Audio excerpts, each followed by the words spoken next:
escuchas de Radio M12 a través de Radio WAP. Muy buenos días, tengan todas y todos ustedes.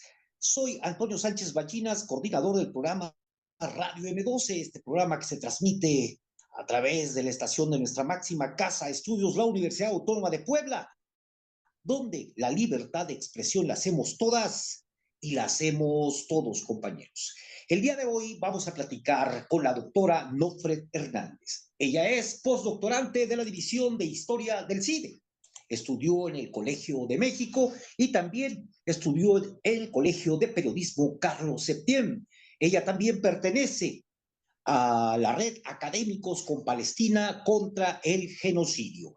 El día de hoy nos acompaña para platicar ya acerca de la ofensiva del genocidio que lanza Israel, más de un año ya, año y días, que el gobierno sionista de Israel lanza una ofensiva contra el pueblo palestino que ha generado verdaderamente una atrocidad. Más de 600,000 niños traumados, cerca de 20,000 niños muertos, más de 10,000 mujeres muertas, hombres, más de 12,000 hombres adultos muertos, en fin, un genocidio. A esto no le podemos llamar guerra.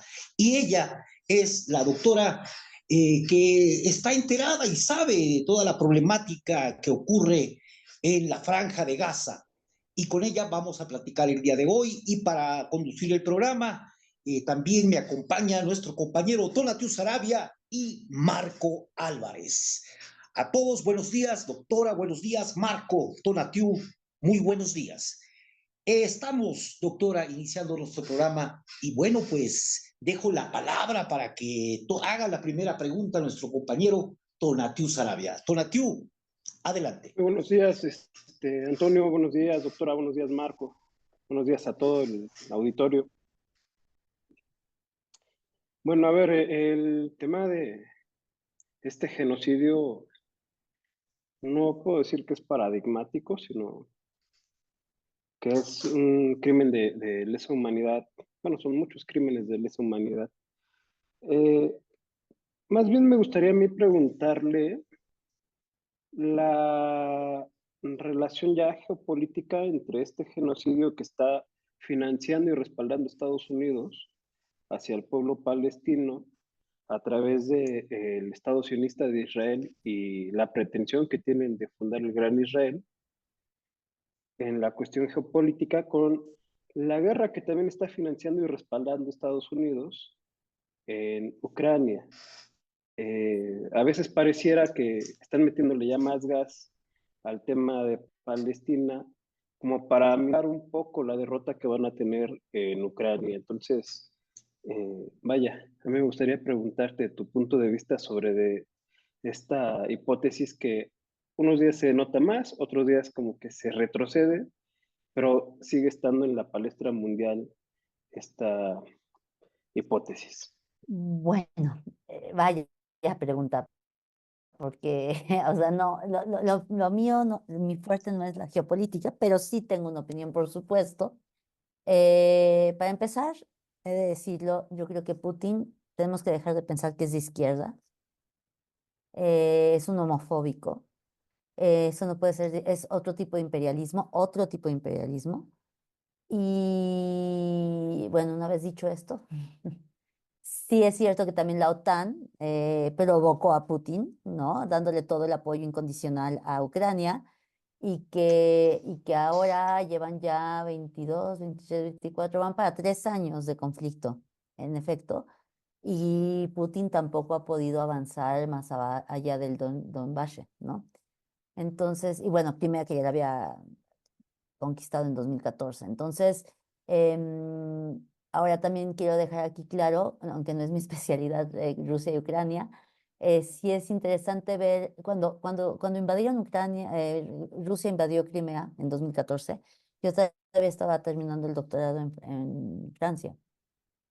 Y recuerdo que sí pensé que era un parteaguas, que esto iba a provocar algo muy fuerte para Europa. En ese momento quizás no fue tan evidente o se pudo medio matizar, pero bueno, 8 años después, ¿no? Viene ya esta invasión del Donbass, porque yo sí creo que es una invasión, pero sí, claro, también provocada porque la OTAN no quiere dejar de ser imperialista y la OTAN sigue diciendo,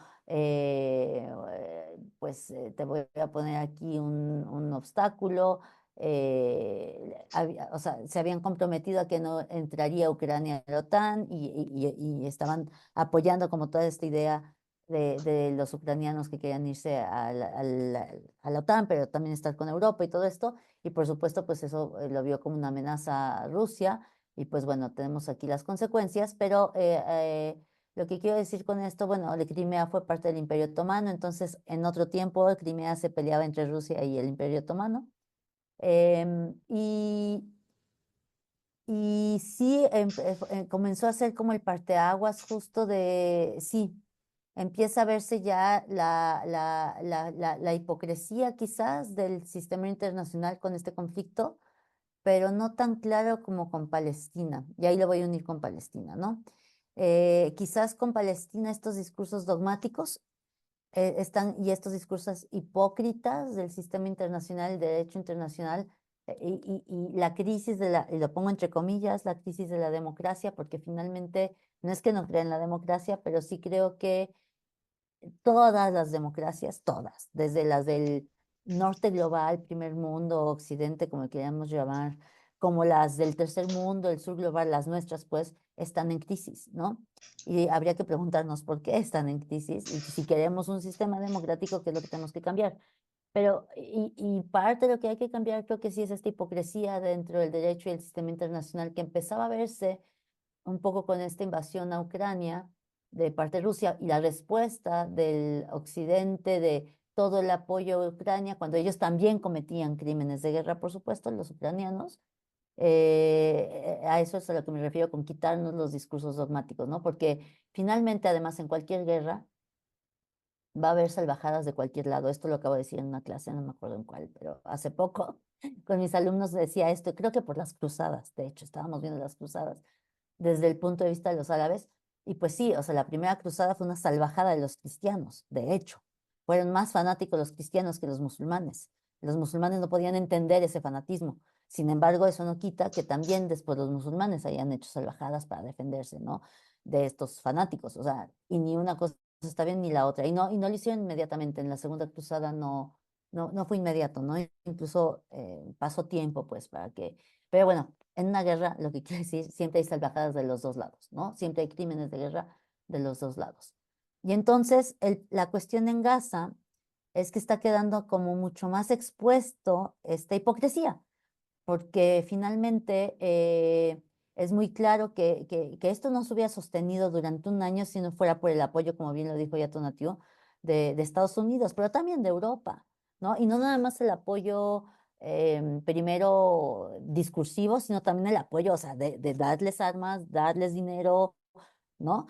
Y que además han sido también, yo que me he dedicado a esto por la simetría mediática en este conflicto, o sea, por eso le entré a la región y por eso le entré al conflicto, pues también los medios de comunicación hegemónicos, los mainstream media en inglés, lo único que han hecho es estar repitiendo la propaganda israelí, ¿no? Y eso es también un crimen de guerra, de hecho, ¿no? Porque están ayudando a la deshumanización de los palestinos. Y Antonio lo decía al principio, esto no puede decirse de otra manera sino genocidio. Eh, a diferencia de Rusia y Ucrania, que podemos estar apoyando más a un lado que al otro por cuestiones ideológicas o lo que sea, pero es una guerra, son dos estados bien conformados, ¿no? Con sus fronteras bien establecidas y reconocidas.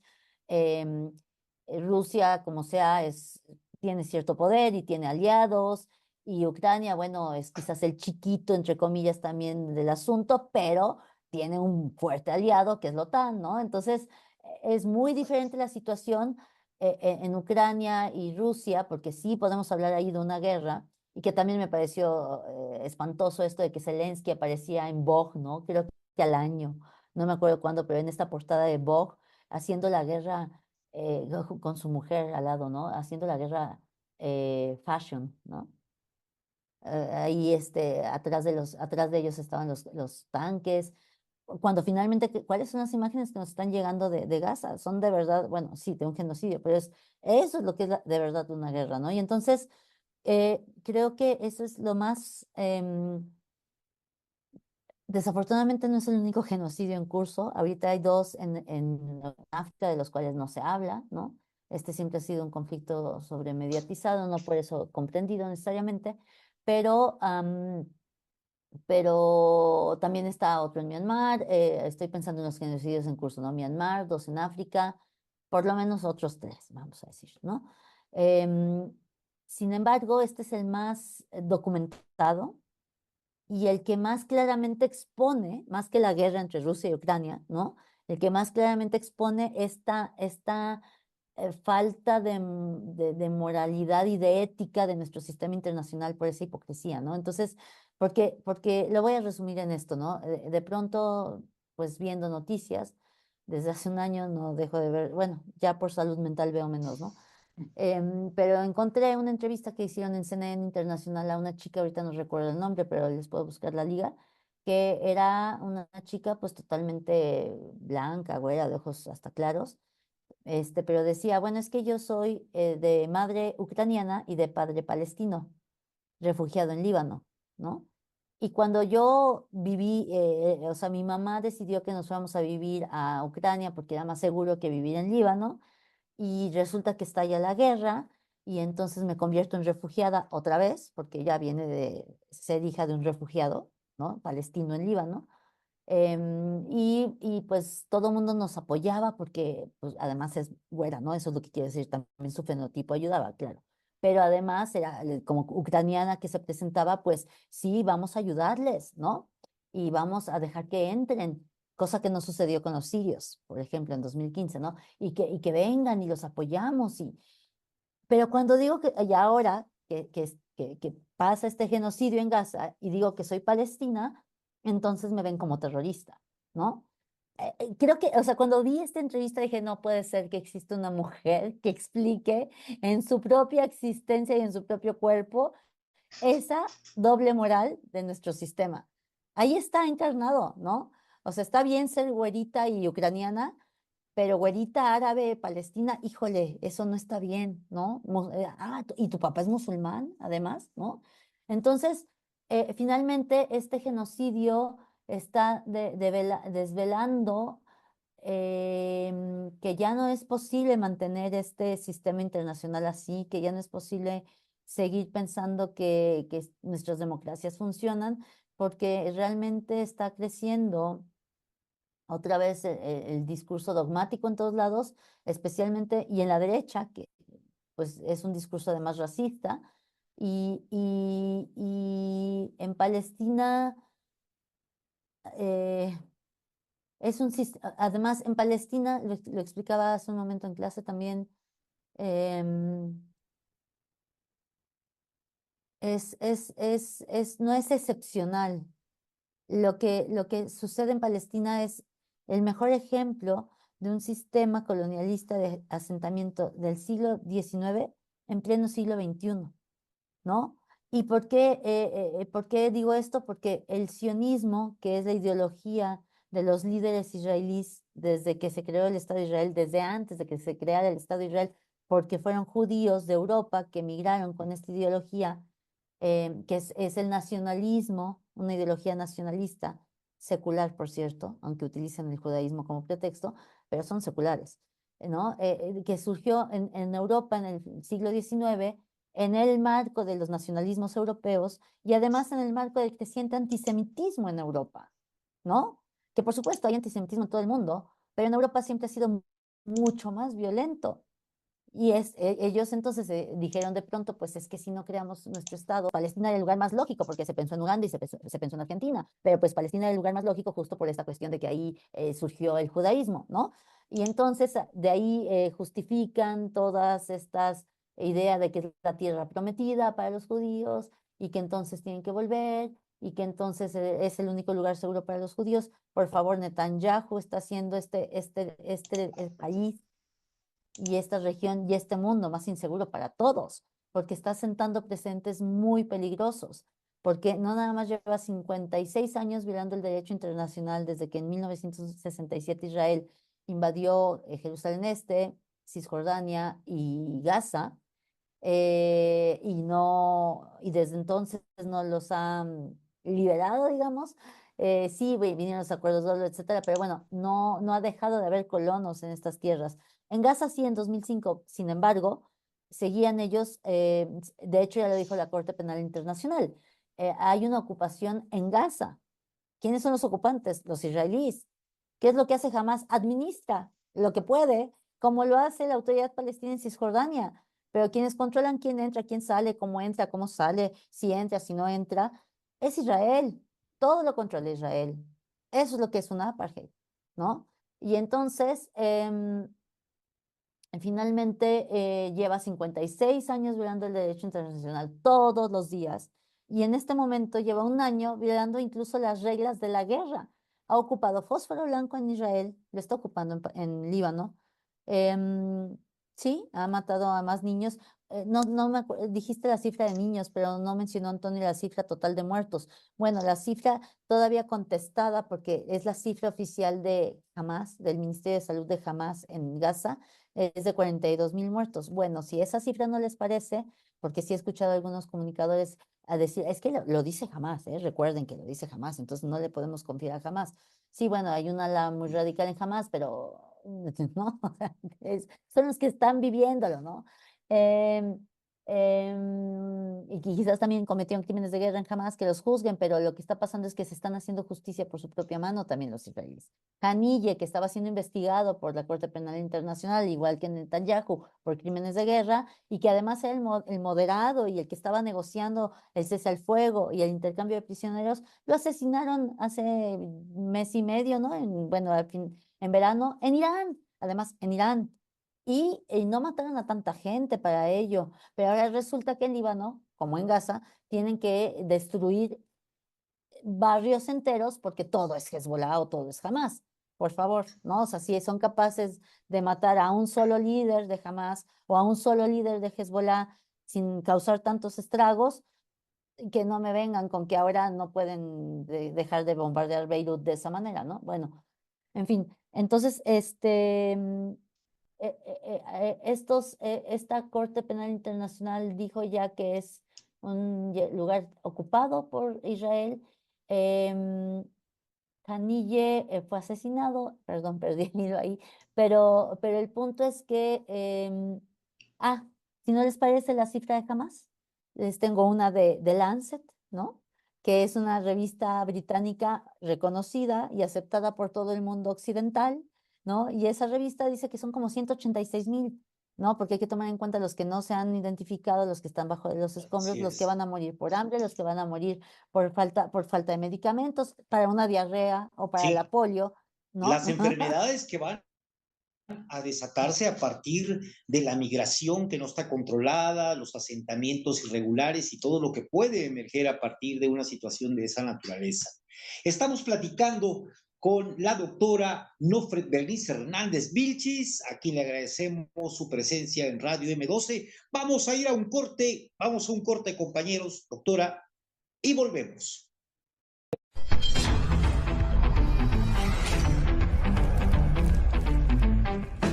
Bueno, amigos, ya estamos de regreso aquí en su programa Radio M12, donde la libertad de expresión la hacemos todos. Estudios, la Universidad Autónoma de Puebla. Estimados amigos, estamos platicando con la doctora Nofret Berenice Hernández Vilchis. Ella es doctora, experta, conocedora de la problemática palestina, doctora del CIDE, y a quien le agradecemos mucho su presencia. Marco Álvarez, te escucho. Bueno, pues bienvenida a nuestro espacio, esperando que sea una de tantas charlas que podamos ir teniendo, porque es un tema que obviamente le hemos dado la importancia que tiene. Y bueno, yo quería preguntar sobre dos cuestiones. Una, digamos, es como para incluso la audiencia, ¿no?, que nos escucha, para entender, digamos, cuáles serían las etapas del genocidio para que no quede, porque estamos viendo que es un genocidio, pero en pleno desarrollo, ¿no? Uno podría decir que incluso con todo lo que ha pasado, cualquiera podría pensar que Netanyahu Israel tendría que estar ya entre las cuerdas por por la reacción que ha habido a nivel mundial, e incluso el 7 de octubre del 23 ya había incluso descontento interno bastante grande. Entonces, pero vemos todo lo contrario, vemos que en realidad no solamente es Gaza, sino ya son otros territorios en los cuales se está desplegando, obviamente con el concurso y la aquiescencia, digamos, de los Estados Unidos, ¿no? Que ya están jugando como que al policía, ahora sí que al policía no bueno y malo, sino al policía malo y al más malo, ¿no? Entonces, ¿cuáles serían, nuestra audiencia, las etapas del 2023? Y a partir de eso, digamos, cómo podemos ir entendiendo la magnitud de cómo se ha incrementado y cuáles serían los hechos para llamar a eso o para saber la gravedad. Y ya de ahí, bueno, posteriormente, pues las posturas que han tenido los gobiernos, que, por ejemplo, yo siempre digo que las derechas, todas están con Israel, ¿no? O sea, vemos entre las derechas y realmente yo no veo ninguna derecha que esté medio tibia. En cuanto vemos a los progresismos o las izquierdas, ahí sí vemos unas en México, y esa era mi otra parte, ¿no? Viendo que Israel es muy poderoso, que tiene esta capacidad de incrementar incluso el genocidio de magnitud y cualitativamente, ¿a qué se deberá en el caso de México, ¿no? Por ejemplo, estas políticas o esta tibieza, ¿no? ¿Cuáles serán las causas y los lazos que hay entre por qué no se puede romper o no se puede plantear claramente relaciones, por decirlo así? Sí, bueno, empezar por lo del 7 de octubre. Como Antonio Guterres dijo, el secretario de la ONU, general de la ONU, la violencia del 7, ¿no? Una vez más, también podemos estar de acuerdo con la mayoría, bueno, la buena parte de palestinos que creen que sí es resistencia y que son mártires, o podemos estar de acuerdo en que son crímenes de guerra lo que cometieron, o podemos estar de acuerdo en que es terrorismo. O sea, ya ahorita ni siquiera creo que me parece esa discusión relevante, más que para cuestiones académicas, y que también me dedico un poco a eso, pero fuera de la cuestión académica es como, mira, ya en el discurso eso es irrelevante, porque si tú no comprendes que esto no sucedió en el vacío, pues no estás comprendiendo nada. Y es que finalmente, primero voy a decir, lleva Palestina, si voy a dividir como rápidamente en periodos, ¿no? Palestina lleva por lo menos 107 años, desde 1917, a lo mejor hice un poquito mala cuenta, pero que se establecieron las bases legales para el despojo de su tierra y de sus derechos políticos. 76 años de una limpieza étnica, más o menos por lo menos. 56 años de que viven bajo ocupación ilegal según el derecho internacional, que ya lo había dicho, Israel lleva 56 años violando el derecho internacional todos los días. Unos 30 años, digamos desde Oslo, que a lo mejor sin buscar eso, lo único que provocó fue normalizar el apartheid, que eso ya lo han dicho muchas ONGs, incluso una israelí como B'Tselem es un sistema apartheid. 17 años de que Gaza se convirtió en una prisión al aire libre, como nos gusta llamarlo, pero en realidad era un campo de concentración, y no lo digo yo, también lo dice una judía alemana, me parece, bueno, de Europa del Este, una escritora judía alemana que se llama Masha Gessen, que por escribir esto en diciembre del año pasado en el New Yorker casi pierde el premio Hannah Arendt. Por decir que Gaza era un campo de concentración, era un gueto que estaba siendo liquidado como los de la Segunda Guerra Mundial. 17 años de ese gueto y un año de genocidio, ¿no? Ahora, también refiriéndome a Francesca Albanese para esto de las etapas del genocidio, ya, o sea, bueno, el genocidio es un concepto, además, a lo mejor valdría la pena decir rápido esto, que acuñó un sobreviviente del Holocausto, Rafael Lemkin, judío polaco, que además también se basó en la experiencia de los armenios durante la Primera Guerra Mundial, que fueron asesinados o sea, que sufrieron genocidio por ser cristianos a manos de los jóvenes turcos, que eran los que tenían el poder en ese momento, que fueron los que después establecieron la República de Turquía. Turquía sigue negando este genocidio. México también, de hecho, no lo ha reconocido. Por cierto, Biden ya lo reconoció solo por cuestiones políticas. Bueno, entonces se basó en esa experiencia y en la suya propia para crear este término de genocidio y que se volviera una categoría legal. El genocidio tiene etapas, como ya bien lo decía Marco, pero además es un proceso, como lo dice Francesca Albanese, que es la relatora especial para los territorios ocupados de la ONU, de los territorios ocupados palestinos de la ONU. Y en ese proceso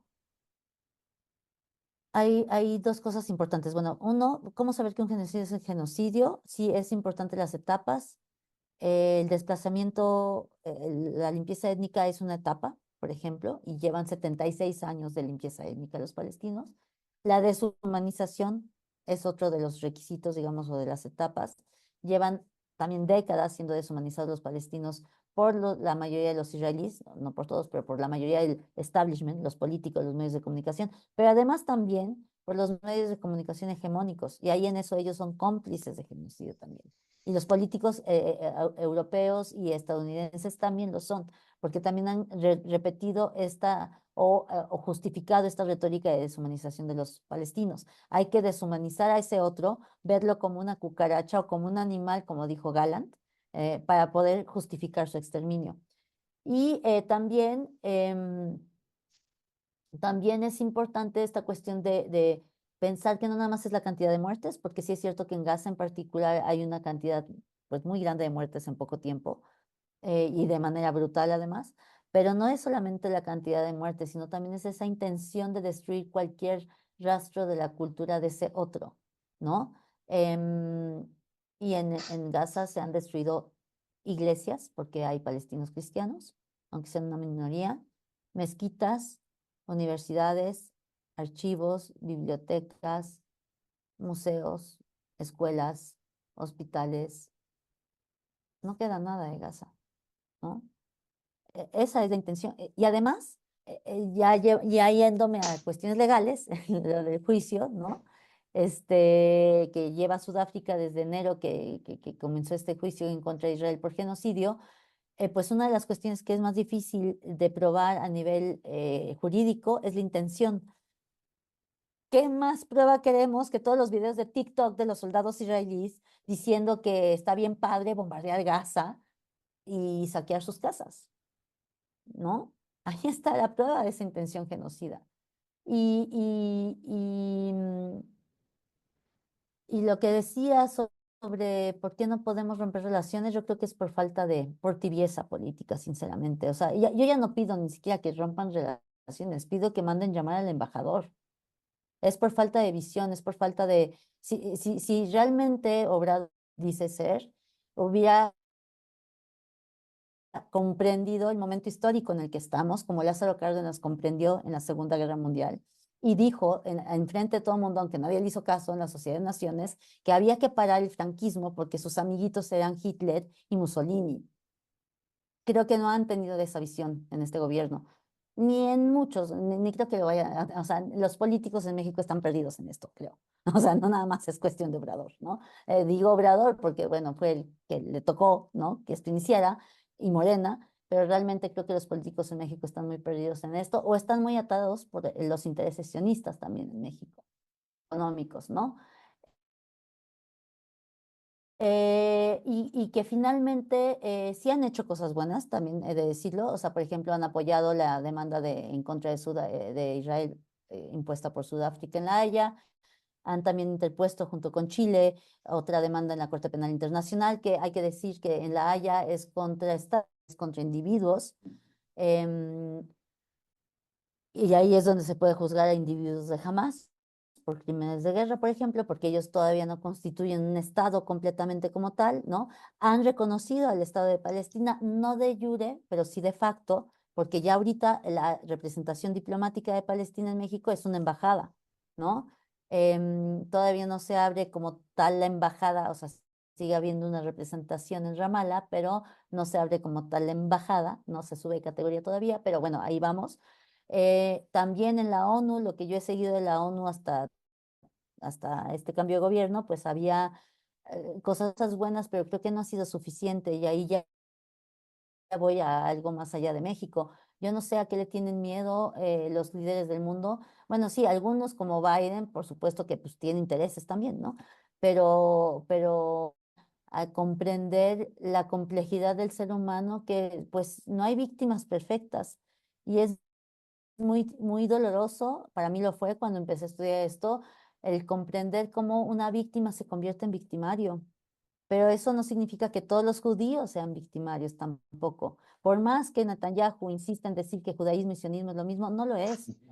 Y por más que él insista en representar a todos los judíos del mundo, no es cierto. Y hay muchos judíos, sobre todo en Estados Unidos, pero en muchas partes del mundo, aquí en México son poquitos, pero los hay, que dicen, esto no es en mi nombre, esto no me representa. Y hay que también escuchar esas voces. Y entonces creo que es muy doloroso comprender esa complejidad porque cualquiera de nosotros puede convertirse en victimario si lo comprendemos así. Como me lo dijo también una periodista palestina que entrevisté hace poco otra vez para mi libro, la había entrevistado para mi tesis.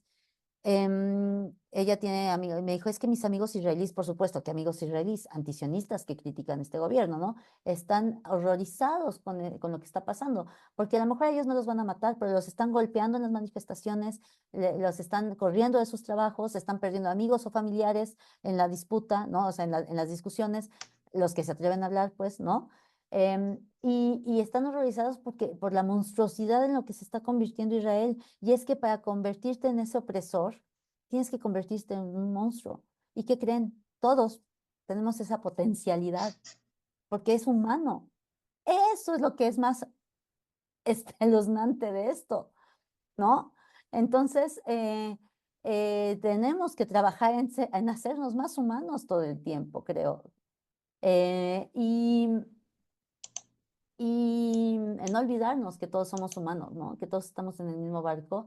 Y también quitarnos los discursos dogmáticos, porque ahorita que mencionabas también es que quería ir a esto de que la derecha está con Israel. Bueno, es que a mí me parece, sí, o sea, estoy de acuerdo, pero me parece como irónico pensar, ¿no? Que en los 60 estar con Israel era de izquierda, ¿no? Entonces, es como, ahora digo, claro, yo soy nacida de los 80, ¿no?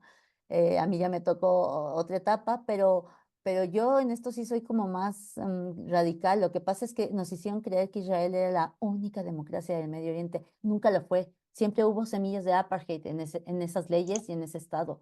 Lo que pasa es que ahora está llegando a su peor momento porque están los más radicales, supremacistas, fascistas, que como bien decía Marco también, estaban ya siendo criticados por su propia población, pero ¿a quién le conviene más que a Netanyahu que la guerra se expanda? Así no lo juzgan por corrupción, ¿no? Entonces, pues por eso él está encantado en seguir con este delirio. Puede mantenerse en el poder así. Es interesante todo lo que nos comenta, doctora. Muy ilustra demasiado para poder entender, acercarnos a entender más la problemática que está ocurriendo en Gaza. Y estamos pues conversando con la doctora Nofre Berenice Hernández Vilchis y vamos a ir un corte, estimados amigos, y volvemos. Volvemos.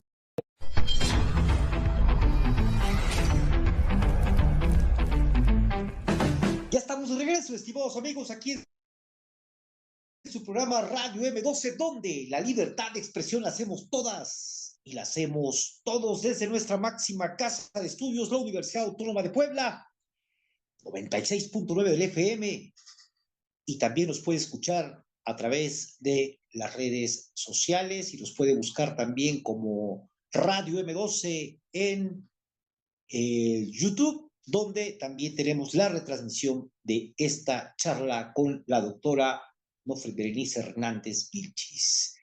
Compañero Tonatiu, tiene usted la palabra para hacerle la pregunta a la doctora. Adelante, Tonatiu. Bueno, a ver, creo que los que estamos interviniendo aquí, de alguna forma tenemos ya una noción más allá del promedio de qué es un genocidio y de todo esto que está ocurriendo, ¿no? Me gustaría que le habláramos un poco a las personas que no saben qué es una apartheid, que seguramente no entienden la trascendencia histórica de que Sudáfrica haya interpuesto esta denuncia en la Corte Penal Internacional. Y digo, vaya, en algo básico que sea entendible para que pues sepan o se pueda comprender más por qué muchos alzamos la bandera de que Palestina debe ser libre, ¿no? Y sobre todo que decimos que es del río hasta el mar, ¿no? Quizás estas preguntas son sencillas, pero bueno, pues hay mucha gente que no sabe esto y bueno, pues es para ellos, ¿no? Y más teniéndote a ti que pues eres especialista en el tema de Medio Oriente. Pues sí, es sencillo, pero explicarlo así como, ok, voy a empezar por lo, lo que acabo de explicar hace un poco en clase. Este proyecto es un proyecto colonialista de asentamiento en el cual es como, hagan de cuenta que de pronto, o sea, en Palestina vivían judíos, musulmanes y cristianos. La mayoría eran musulmanes, árabes. Había algunos cristianos árabes y una minoría judía árabe de toda la vida, ahí en Jerusalén y otras ciudades, ¿no? Había problemas seguramente, porque pues nada es perfecto, pero pues vivían en bastante buena convivencia y armonía, vamos a decir, ¿no? Y de pronto llegan los judíos de Europa que están viviendo una situación más violenta, o sea, bueno, sobre todo cuando empieza la Segunda Guerra Mundial, pero incluso desde antes, por ejemplo, en Rusia, es uno de los lugares donde los zares los persiguieron, pero pues, de hecho hay una palabra en ruso para decir que utilizan los judíos, los pogroms, ¿no? Porque los perseguían y ¿no? Les quitaban sus cosas, sus tierras, sus casas, los mataban, ¿no? Entonces, de vez en cuando, ¿por qué no? Porque eres el otro, ¿no? Entonces, y eso era en Rusia desde los 1700, quizá 1800 era como bastante común, el siglo XIX, y luego empieza eso también a aumentar en el resto de Europa, me voy a ir corto a esto, y pues ellos se dan cuenta de que pues es que hay que construir, o sea, muchos de ellos piensan que pues hay que construir un Estado para nosotros mismos, y como ya lo dije, pues se pensó o sea, ya cuando empieza el movimiento sionista, nacionalista político, pues se piensa, buscan apoyo y dicen, bueno, ¿qué les gusta Argentina? ¿Les gusta Uganda? No, nos gusta más Palestina. Pues sí, tiene más lógica. Bueno, vámonos a Palestina. Van a Palestina donde ya había judíos, ¿no? Y los primeros llegan quizás a cultivar la tierra, pero de pronto ya empiezan a llegar banqueros, pues que ponen un banco, ¿no? Y bueno, y entonces empieza a crecer la tensión entre los árabes cristianos y musulmanes, y los judíos que venían de fuera, pero que además empiezan a ganar la simpatía de los judíos autóctonos, que eran los judíos árabes, y que entonces empieza esto a dividirse entre judíos y no judíos, ¿no? Que también eso está en la Declaración Balfour de 1917, lo mencioné, la base legal del despojo de los palestinos. Bueno, y entonces, bueno, como está creciendo la tensión, de pronto te dice, este asentamiento, ¿no? Ah, bueno, que dividir la casa en dos. A ver, espérame, ¿no? O sea, yo vivía aquí muy bien y tenía a mi vecino judío, ¿no? Y también no tenía problemas, pero me dices que tengo que dividir mi casa en dos para darle a uno que viene de fuera. ¿Cómo por qué? ¿No? O sea, ¿por qué? ¿Por qué no podemos? O sea, y entonces eso fue lo que pasó en Palestina. Ese es este proyecto colonialista de asentamiento, ¿no? Y entonces, ok, bueno, ya en un error político los palestinos lo aceptan ahora, no aceptaron la partición, pero es que hay que ponerlo así, o sea, no lo aceptaron porque es como, a ver, si él tenía su casa, estos están viniendo de fuera, ¿por qué yo les tengo que dar de mi casa? Que construyan otro lado y hagamos negocios, pero es que ni siquiera me dejan hacer negocios y además me están pidiendo la mitad de la casa, o sea, como, ¿por qué? O sea, ni puedo hacer negocios con ellos y me están pidiendo la mitad de la casa, ¿por qué? ¿No? Entonces, no aceptan la partición. Fue un error político porque de haberlo aceptado en 1947, ahorita habría un Estado más legalmente establecido, quizás no necesariamente funcional, ¿no? Pero sería algo más reconocido pues por la comunidad internacional. Y lo que le falta es ese reconocimiento de las potencias, ¿no? A Palestina, entre otras cosas, para funcionar, aunque ya más o menos tenga ahí algo. Y bueno, entonces ese es el primer problema. Y luego viene que, ok, va funcionando ahí como se puede, los territorios palestinos e Israel. Y en Israel hay árabes israelíes, que son, perdón, palestinos, cristianos y musulmanes, y los israelíes, a secas, ¿no? Que son judíos israelíes, ¿no? Y entonces, ¿por qué aceptaron estos árabes israelíes? Pues para hacer la finta de que eran democráticos, la verdad. Así es, o sea, hubo una discusión de si había que aceptarlos o no aceptarlos, pero decidieron que como tenían que hacer la finta de hacerse los democráticos, pues vamos a aceptar algunos cuantos, ¿no?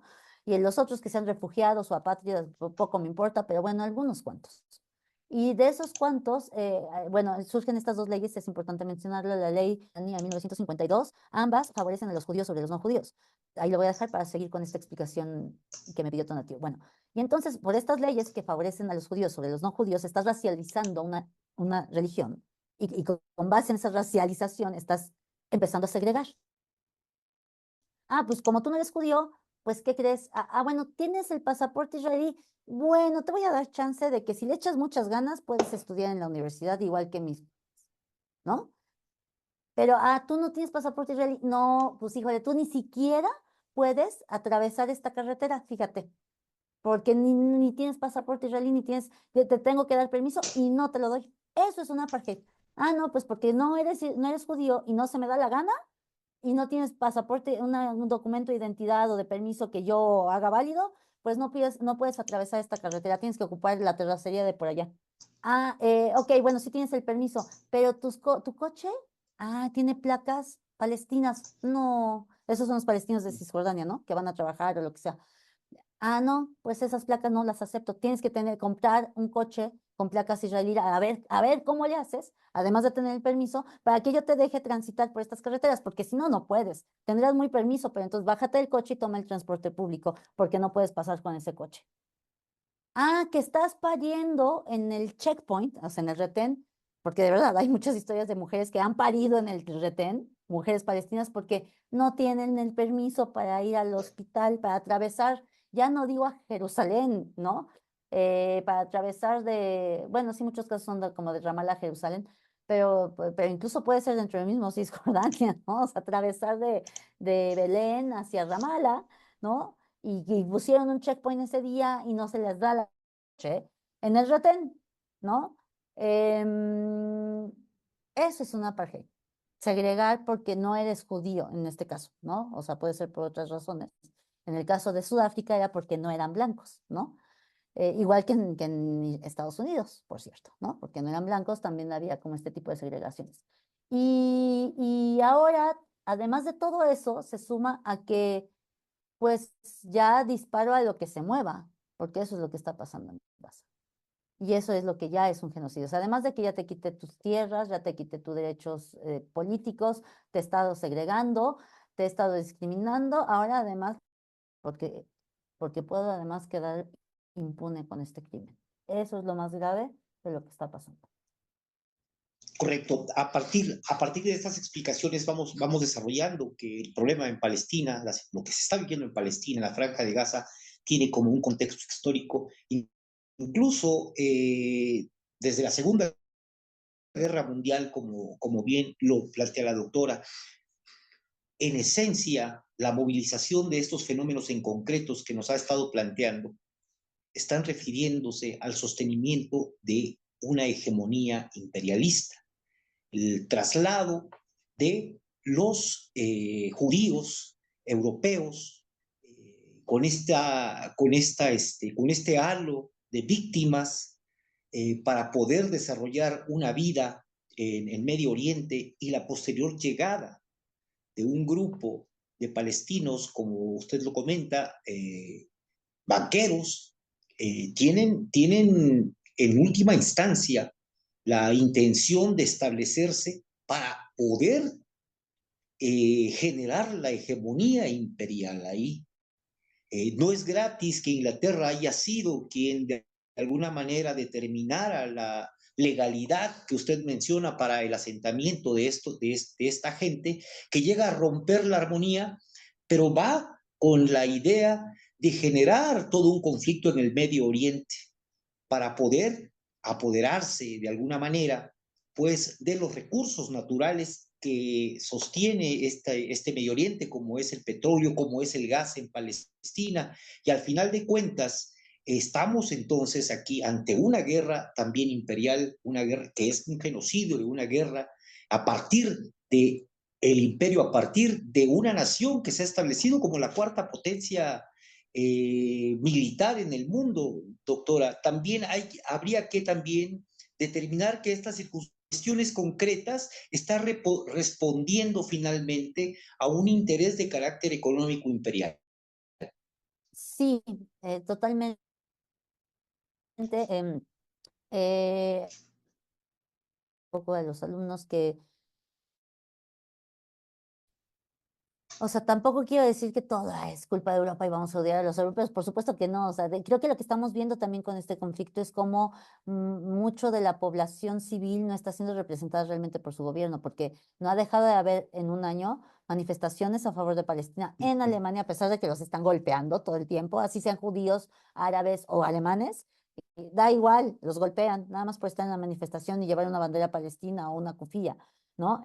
Alemania, Estados Unidos, Francia, Inglaterra y varios otros lugares, ¿no? O sea, en México quizás no son tan grandes, pero en todas las ciudades veo, o sea, Guadalajara, Mérida, Puebla, ¿no? O sea, en muchas ciudades del país ha habido manifestaciones a favor de Palestina y cada vez hay más y más jóvenes interesados, ¿no? Entonces, creo que sí es interesante ver cómo también ahí hay una brecha entre lo que son nuestros gobiernos o los gobiernos de estos países hegemónicos que siguen apoyando este proyecto imperialista por sus intereses económicos y lo que la población dice, a ver, oye, se supone que somos los garantes de los derechos humanos y la democracia, ¿y qué está pasando aquí, no? Entonces, sí, o sea, desde que se creó el Estado palestino, bueno, de Israel, más bien si era con esta intención de tener, pues Gran Bretaña lo vio, bueno, también tengo que decir que los europeos que apoyaron al Estado de Israel, en su mayoría eran antisemitas, o sea, también era una forma de decir, ay, sí, ya nos deshacemos de ellos, ¿no? Que se vayan para allá, ¿no? Y además nos sirve de que a lo mejor tenemos ahí unos amigos que nos puedan ayudar, ¿no? Para Estados Unidos no fue tan inmediato porque también había antisemitismo, claro, y no eran tan cercanos a Israel hasta la guerra de 1967, que para los israelíes es la guerra, también la narrativa, ¿no? Por ejemplo, en 1948 es la guerra de independencia para los israelíes, es la Nakba o catástrofe para los palestinos, la guerra del 67 es la guerra de los 6 días, propaganda israelí, la narrativa palestina es la Naksa o retroceso, ¿no? Entonces, bueno, lo que quiero decir con esto es que los israelíes se volvieron después de esta guerra en la que en 6 días conquistaron varios territorios de la región cercanos a Estados Unidos porque Estados Unidos se dio cuenta de que tenía ahí un aliado importante. Correcto. Pues estamos llegando ya al final del programa, estimados amigos. Marco Álvarez, muchas gracias. Tonatiuh Sarabia, muchas gracias. Doctora, si gusta usted hacer el último comentario y yo le agradecería que hiciéramos el compromiso, como lo planteaba el compañero Marco Álvarez, de poder platicar en otra ocasión y seguir desarrollando algunos temas más específicos, sus experiencias en el Medio Oriente, como esto que nos contaba de las mujeres, en concreto de lo que es el apartheid, cómo se está desarrollando en concreto, pues cómo se sufre, cómo se vive, esas vivencias que también son muy importantes, que nos van a permitir sensibilizar a la población e ir entendiendo que la guerra, el genocidio que ocurre en Palestina también es algo que nos compete a nosotros, porque Israel está escalando cada vez más esta actividad bélica en el Medio Oriente y en última instancia esto puede generar pues una guerra de carácter mundial o más mundial, donde involucren pues hasta actividades atómicas que yo creo que ya es una gran tristeza para la humanidad. Doctora, con ese compromiso, si gusta usted cerrar con algo, adelante. No, muchas gracias al auditorio, a ustedes por la invitación y claro, a su disposición siempre. Gracias, Tonatiuh, Marco. Les agradezco mucho. Compañeros, muchas gracias. Soy Antonio Sánchez Ballinas. Pórtese mal, pero cuídese muy bien. Nos vemos.